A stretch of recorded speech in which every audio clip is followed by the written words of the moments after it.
make this experience richer, but it's too long to go into tonight. And the phone rings, and it rings, and it rings, and it rings, and it rings, and it rings, and it rings. And finally, because it is ringing a kind of supernatural amount, she is drawn downstairs to pick up the phone. And she picks up the phone,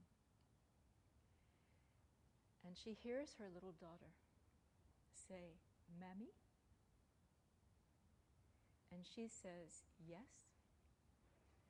And her child asks her to come and get her. She says she is at her grandmother's, that she's looking out the window, and across the street she sees a man, and the man is coming across the street to her house, and she's scared. And would her mother come and get her? And the mother actually describes the experience of actually getting in the car and going. In this play, there was a very odd construction of a play. You know, most plays are built on a kind of what I would call a male form of procedure, which is that you build to a certain point of climax. That's reached, something happens that is transformative, and then they say in English class, and the ball starts rolling downhill. There's a release, and there's a kind of winding up, some kind of thing that the playwright ultimately will hopefully say about the situation that they've put you through. But this play did not appear to be built that way because of the organization of these stories. The woman had left her home. She had come to Northern Ireland. She was completely lost in her life. She had found a real estate agent in town to see if she could perhaps rent a place to live and somehow start again. And this young real estate agent brings her to a pub way out in what they call the Wop Wops in Ireland, the boonies. This little pub where there are these few other men who always frequent this pub. One is the pub owner. Very humble group. And she has an evening with them. And one by one, they start to tell her these ghost stories as a kind of way to court her or entertain her, because she's quite something coming into this little, dark little pub. So the ghost stories get more and more real as the evening goes on.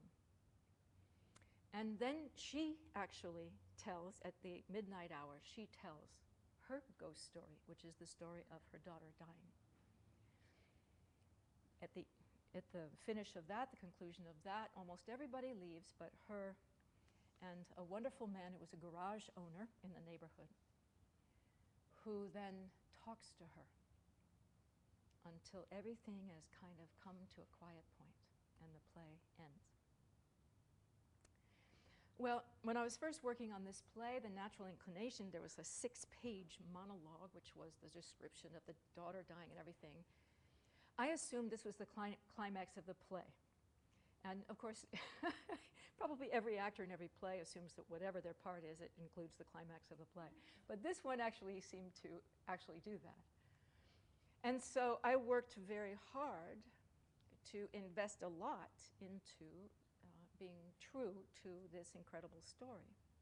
But something began to happen to me in rehearsals and in previews, which one of my greatest gurus, my great voice teacher, Liz Dixon, had warned me against many years before. She said, "Lindsay, if you ever find that you are getting so choked up in the midst of something dramatic that you're doing, that you really can't speak, you're crying so hard or you're just closed up in your throat, there's something wrong. There's something very wrong in what you're doing. Because it's not your job to feel. It's your job to transmit the myth, the thing that will strike at the heart of the people who are there in the room with you and enable them to feel, so that something is purged in them, something gets purified, and they are relieved of a burden that they're carrying."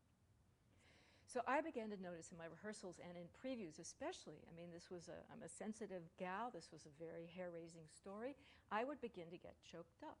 And every time I did, I would hear my great voice coach going, "Stop it, just stop it. This is not about you, Lindsay. This journey has nothing to do with you."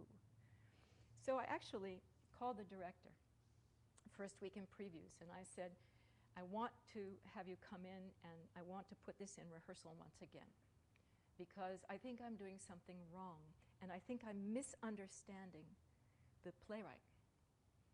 Something tells me that this is not the climax of the play, because as it's over and the men leave and I'm left with wonderful John Mahoney, who played the part with me, it seemed long. It seemed like his soliloquy was long, and the audience was kind of shifting. You get that feeling like it's done already. But I said, I need to trust this playwright that he knows what he's doing, rather than criticize him. So I would like to find what it is that I'm really doing with this speech. What is it that I'm doing? Because interestingly, an actor does not perform the words, because the words, as soon as they come out of your mouth, have already happened. The playwright has already done his job the minute you say the words. None of us live our lives speaking directly out of the heart, or the world would look like something very, very different. We're jockeying for power, we're trying for position, we're seeing what's what, we're covering, we're parrying, we're feinting, we're offering, we're insinuating, we're doing all these things, but the words aren't necessarily doing those things too. That's why we go to shrinks, to sit down and say, "Don't you see what he's doing when he says that? He's not criticizing you, he's loving you. Don't you see what she's doing when she constantly reminds you of such and such?" See, we don't say what we mean, and a good playwright knows that. So an actor's work is to go backwards from what's on the page and go underneath it and find out what are these people really doing? What do they want? What do they want from each other? What do they want for each other? So I had come up with a new way of acting for myself since studying Buddhism, because normally an actor asks in acting class, what do I want from the other person? But if you're looking for something for yourself, then the ultimate test of getting it is in you, right? They either gave it to you or they didn't, and only you know. And that puts the focus back on you, which is just where you don't want it when you're on stage. You're trying to get the focus off yourself because it's just so horrible when the focus is on yourself, because you're self-conscious and you just would like to crawl up a wall. So I thought to myself, why is it strange to me that with everything else in the theater, you do the opposite? You don't play the words, although it appears that you do. You don't play the emotion, although it appears that you do. Then why would it be that you're doing what you always do in life, which is to look for something from another person? You should do the opposite in the theater, because the theater is a sacred realm. You should look to do something for the other person. And I tried to apply this in the acting classes that I was teaching. And what I noticed was that actors who literally, for years that I'd been teaching them, were curled up on the sofa and their hair was in their faces and you couldn't hear them and they were smoking or something, which was kind of an old-fashioned idea of acting, suddenly sat up, got the hair out of their face, they spoke without needing voice lessons, they seemed happy and enthusiastic about what they were doing, they had a clear intention, and their acting became quite deft, quite skilled, flexible, interesting. So I said to the director, I want to try this here. What has just happened in this little pub? These men, bless you. It's okay. Give you an opportunity to bless you. These men had actually been thanking me. They'd been thanking me for coming this evening and creating a kind of special night, a kind of special atmosphere. And so when I was about to leave at midnight, but turned around and sat down and told them the story, my ghost story, it was to thank them in kind, that's all. Simply to thank them in kind. Return the favor, let's say that, just to return a favor. So now the discipline for me was, could I get through this perilous speech, this speech fraught with, you know, deepest feeling, and simply return a favor throughout the whole speech? Well, the fun of acting out of what you want for someone is that the result is in them now, not in you. So you can tell how you're doing by really putting your attention on the other person. This is an amazing change. And to actually practice and rehearse, making a living, looking to put your attention on another person and ask yourself what you can do for them, is a fascinating pursuit. Because it's exactly what we're telling you here in this center to do. And you'll find, just like those actors, you know, your hair will be out of your face, you'll be bright-eyed and bushy-tailed, you'll be enthusiastic about getting up in the morning. It'll be kind of like being in a surprise party. You know, you just can't wait to see how they're going to react. You just are delighted to enter the next moment, okay? What happened that night was that when I came to the point where I pick up the phone and my daughter said, "Mammy," it was one of the most amazing experiences in the theater that I ever had. There was that kind of silence. If you've seen much theater, you know it. That is deafening, that is thick, that is the silence of the quality of truth in the room, and everybody knows it. And it had nothing to do with me. What it had to do with was the fact that the irony of thanking someone by posing the biggest question that we have in our lives, which is, what happens when we die? What is this all about? Where are we going? And the fact that that is present in every room, wherever we are and whenever we're there, was not lost on this audience. And suddenly it was as if, you know, an LA audience, they're all dressed up and whatever, but suddenly none of that mattered. And it was as if we were around a campfire thousands and thousands and thousands of years ago, telling stories and posing the same question. It was clear. Nothing had changed. There was just this question, the most important question of our lives. And I was relieved of the need to participate in anything other than that with them. And it was so interesting to me because I was then a Buddhist student, not so much a teacher. But I recognized why it is so important for us to come to terms with what we think about this. It's so important. Because the silence in that audience to me meant that every single person in that room had not done that. And they were hoping, they were stopped in their traces, hoping that we would tell them.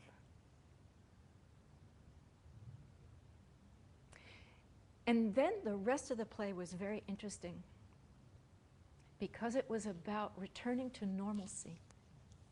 It was about kind of coming back to, you know, putting our clothes on again and gathering our things and putting our hats on and finding the keys to our car and going on, which was the story of this woman's life. She was now going to go on. The evening had marked the end of one part of her life and the beginning of another. And her quest then clearly was to find out, what is my life about? Where are we going? So in these last few classes, I talked about intimacy. What are we in connection with? Separateness. Are we ever not in connection? You see, because in Buddhism they say,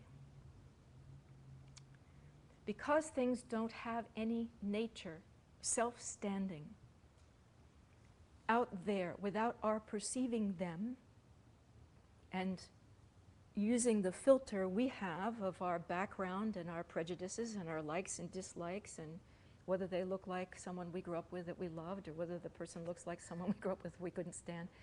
All of this goes in front of our eyes, in front of our minds, practically before we can register what we're seeing. Nothing that we are experiencing in the world has anything to do with anybody else other than us. We are the creators of our world because nothing has a self-standing, independent nature of its own. We talked about the pen last week. It doesn't have the quality of penness, or a dog wouldn't come along and chew on it. A dog would pick it up and write little letters to its doggy girlfriend. Everybody would see it as a pen because it would be broadcasting this nature of being a pen. Yeah? Sometimes it's hard even to get around the idea of that thought because we think that we're not actually doing that to a pen, but in fact we are. And we're doing it to our religion, and we're doing it to our way of life, and we're doing it to our country, right? If people pick it up and chew on it, if people do something else with it, the idea of God or the idea of country or the idea of customs, if they do something else with it, we say they're wrong. And we'll die for it. We'll go to war for it. And we'll kill for it. But all of it is coming from us. It's a reflection of us because we have such limited vision. It has to be a reflection of us. When we look in the mirror, we don't see other people.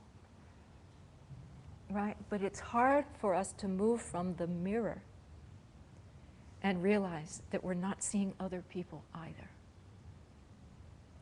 And I think this is what was happening in that room that night, that everybody was realizing there was one being in that room with that question. And that being was called humanity. And it lifted all of us out of our own individual story. So one of the things I wanted to talk about tonight is one of the things that Joseph Campbell used to talk about a great deal, which was something called the elementary myth, which was the myth that is the same all over the world. And the other, the ethnic myth,